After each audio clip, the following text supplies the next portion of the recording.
as ações necessárias com a estrutura que ele tem hoje, né, para poder enfrentar esse momento. Essa seria a primeira etapa. E a segunda é, qual será a nova cara do self-service? Como que a gente pode dinamizar essa estrutura? Né? Um cenário que eu tenho hoje, com tudo parado, essa coisa do Covid ser altamente, ter essa capacidade de contaminação extremamente alta.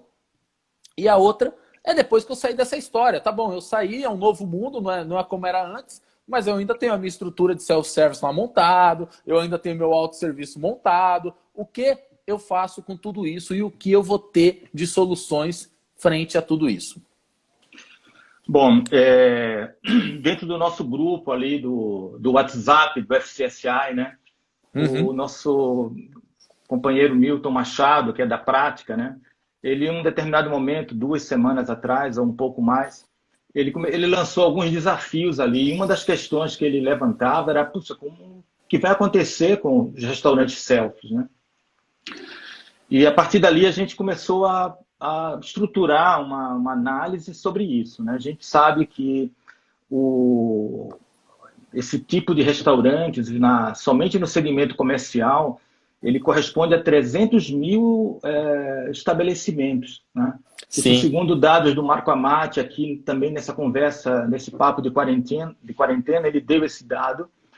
27% do número de restaurantes comerciais no Brasil são desse tipo de autosserviço, ou selfie, ou quilo, como a gente incorporou dentro da nossa cultura, né? O quilo faz parte da nossa cultura. Então, são 300 mil, né?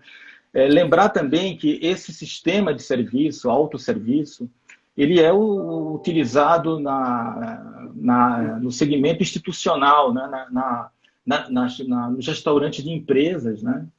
Nos restaurantes de unidades militares, né? Nas escolas, claro. Nos hospitais agora, né? Principalmente agora. Então, é um segmento bastante importante que foi fortemente impactado pelas medidas restritivas de contenção de contágio da Covid-19. Né? Muito baseado no estilo de serviço que define esse sistema, né? Quer dizer, alimentos expostos, compartilhamento de utensílios, né? Conversas durante o serviço, pessoas muito juntas, socializando ali enquanto preparam seus pratos. Assim, é um festival de DNA. E acho que alguém falou aqui quando houve a crise, né? A pandemia se notificou, se formalizou, ou como a guerra, né, começou, como alguém falou. Esses aí levaram seguramente o primeiro tiro, né? Eu costumo dizer isso, que o primeiro disparo dessa situação toda bateu literalmente no peito da galera de restaurante. E o self-service foi o primeiro a ser abatido aí, viu? Então o autor não conhecido ou desconhecido, na verdade, é você, né? Então, assim, a gente entende que os problemas que a gente enfrenta, não necessariamente a partir de agora, a partir dessa crise, mas o mundo ficou complexo, né? É difícil você dar conta de resolver os problemas a partir da visão de uma única disciplina, né? Então, isso é uma característica desse mundo VUCA, né, que a gente está vivendo. Você já deve ter ouvido essa expressão, né? Mundo VUCA. Mundo VUCA não, Emanuel. Eu gostaria, por favor, eu ia te fazer essa pergunta. O que é o VUCA, né? VUCA é a palavra formada pelas iniciais em inglês de um mundo volátil, incerto, complexo e ambíguo. Caramba! Mais uma aí. Papo de quarentena é cultura também. Estou falando que aqui só senta professor, meu amigo. Que negócio é sério. Na verdade, essa leitura do mundo, ela foi feita no final dos anos 90. Caramba! Pela Escola de Guerra Americana, na formação de militares, né? tentando definir como que seria o mundo a partir dali. A partir da crise financeira de 2008, ela foi incorporada dentro do ferramental de planejamento estratégico das empresas, né? E hoje, mais do que nunca, a gente está vivendo esse mundo VUCA, né? Ou VICA, né? Que seria em português, né? Sim, sim, sim. Então, sim, esse é um problema de características complexas, né? O restaurante selfie, a gente definiu esse problema e a gente procurou falar com vários especialistas para tentar entender melhor essa questão toda, né? E isso dentro do cenário atual, né, Emanuel? A gente está falando... Isso nas duas, exatamente, nessas últimas duas, a gente está só aqui comentando, pessoal, das últimas 2 semanas, do que travou aí com a pandemia, né? Isso, nessas 2 últimas semanas, a gente dedicou uma parte do nosso tempo a conversar com especialistas, inclusive do nosso grupo do FCSI, e com o objetivo da gente tentar construir o que seria um protocolo, né, que orientasse os restaurantes tipo self, como que eles poderiam operar agora, nesse momento, porque vários estão operando. Sim. E também quando houver a retomada do convívio e esses restaurantes forem reabertos, que cuidados eles deveriam tomar para ter um nível de segurança maior com relação ao contágio, né? Sim. Então, é um trabalho que está sendo finalizado, a gente espera até o final dessa semana, a gente vai publicar isso gratuitamente, como uma contribuição nossa e desse grupo que está participando dessas discussões, criando esse protocolo. É muito provável que as autoridades sanitárias, quando da reabertura desses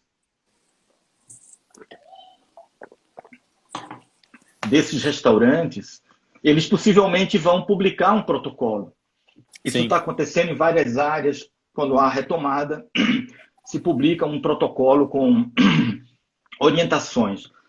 A gente sabe que esses protocolos eles são bem gerais, bem genéricos, e eles sempre têm um foco muito na questão do controle da epidemia, né? E o que a gente buscou fazer foi ouvir nutricionistas, gestores de serviços de alimentação, especialistas em segurança alimentar, pessoas que do ramo do food service, buscando compreender essa questão do contágio e onde a gente deveria se preocupar e que impacto isso teria em procedimentos, equipamentos, fluxos, layouts, etc. Então, a gente gerou um documento que está sendo ainda finalizado, mas se você permitir, eu posso listar aqui alguns pontos no sentido mais objetivo sua, professor. das Fique pessoas que estão ouvindo a gente. Então, assim, a gente... Naturalmente, todo mundo está recebendo informações de toda a ordem, né, sobre essa questão. E, naturalmente, nós não somos especialistas em infectologia ou segurança alimentar, né? Nós coordenamos um grupo e relacionamos essas medidas, né? Sim. O contágio, ele basicamente ele é feito por gotículas de saliva que a gente solta quando a gente fala, nos espirros, no acesso de tosse e no contato da mão contaminada com boca e olhos, né? Então, esse é a forma básica como o vírus se transmite. A solução tem uma coisa legal, quer dizer, tem um ponto importante para considerar, é que o vírus ele sobrevive por algumas horas em suspensão no ar e até dias em certas superfícies. Então, por exemplo, ele resiste até 3 horas em forma de aerosol. Quer dizer, você espirra e essas gotículas até 3 horas.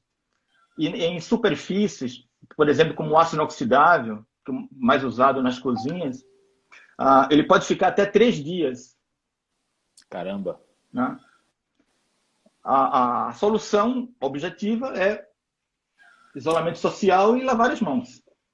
E essa parte, dentro desse contexto todo, a questão da higienização. O Milton, nosso parceiro aí da prática, está aqui perguntando aqui, ó, os restaurantes serão abertos a meia carga?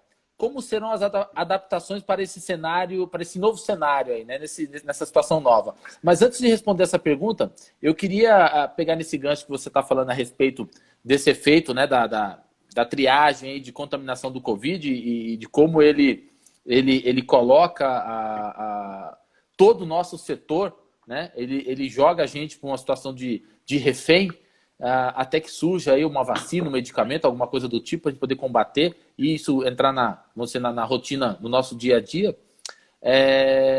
Mas do ponto de vista, né, como a gente colocou aqui, esses dois patamares, o momento atual do restaurante self-service, e aí é o foco da nossa live em cima desse assunto, a estrutura que eu tenho hoje, ela não me dá a possibilidade de eu conseguir continuar com a operação como era há 2 semanas atrás. Mas o que eu tenho hoje, eu consigo criar possibilidades para que eu continue gerando negócio. Por exemplo, quando a gente para, né, o público não está mais ali fazendo aquela alimentação cotidiana, da rotineira, junto ao estabelecimento, aí abriu um monte de frente, a questão de delivery, se o cara passa e leva o famoso nosso takeaway.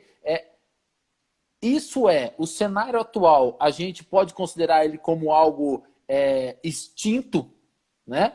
Ou não, nós teremos possibilidade desse cara retomar e com as medidas de segurança, esse protocolo que você falou, que está sendo aí confeccionado, ele vai vir com o olhar foco, né, direcionado. A gente sabe que outros protocolos, todas as entidades e órgãos competentes estão correndo, né, fazendo isso para poder entregar alguma coisa à nossa comunidade, à sociedade como um todo, mas a gente sabe que ele vem com uma abrangência muito maior. Como que fica isso, Emanuel? Qual que é a sua visão com relação a isso? E aí a gente pode entrar na sequência nessa pergunta do Milton. Tá. Bom, claro que a gente não tem a certeza e as respostas definitivas para essa questão, né? A contribuição que a gente dá é que são 300 mil restaurantes no Brasil, da área comercial, mais os da área institucionais. Sim. Então, não me parece que seja uma coisa lógica que você vai jogar tudo isso fora e vai mudar isso assim de um momento para o outro. Então, eu acredito que os restaurantes que estão instalados hoje, que operam no sistema de autosserviço, eles vão continuar operando com o sistema de autosserviços com alguns ajustes para aumentar a proteção ao contágio. Entendi. Esses restaurantes que estão instalados, naturalmente, eles formam um conjunto heterogêneo com relação